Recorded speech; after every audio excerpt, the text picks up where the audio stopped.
সাম্প্ৰতিক অসমৰ প্ৰতিখন জিলাৰ জনসাধাৰণৰ না জল নাথল অৱস্থা, যি সময়ত অসমত ভয়াৱহ ৰূপত বৃদ্ধি পাইছে নিবনুৱা সমস্যা।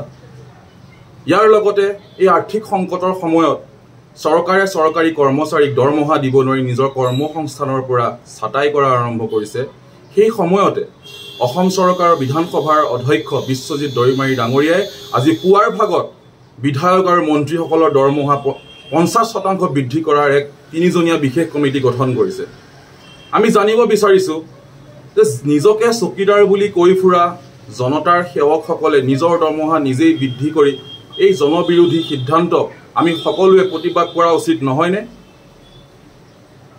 মনত ৰাখিব, আপোনালোকে চৰকাৰী চাকৰিয়াল নহয়, জনতাৰ সেৱকহে। গতিকে এই কথা পাহৰি নাযাবলৈ পুনৰবাৰ সকীয়াই দিলোঁ। সাম্প্ৰতিক অসমৰ প্ৰতিখন জিলাৰ জনসাধাৰণৰ না জল নাথল অৱস্থা, যি সময়ত অসমত ভয়াৱহ ৰূপত বৃদ্ধি পাইছে নিবনুৱা সমস্যা। ইয়াৰ লগতে এই আৰ্থিক সংকটৰ সময়ত চৰকাৰে চৰকাৰী কৰ্মচাৰীক দৰমহা দিব নোৱাৰি নিজৰ কৰ্মসংস্থানৰ পৰা ছাটাই কৰা আৰম্ভ কৰিছে। সেই সময়তে অসম চৰকাৰৰ বিধানসভাৰ অধ্যক্ষ বিশ্বজিৎ দৈমাৰী ডাঙৰীয়াই আজি পুৱাৰ ভাগত বিধায়ক আৰু মন্ত্ৰীসকলৰ দৰমহা 50% বৃদ্ধি কৰাৰ এক 3জনীয়া বিশেষ কমিটি গঠন কৰিছে।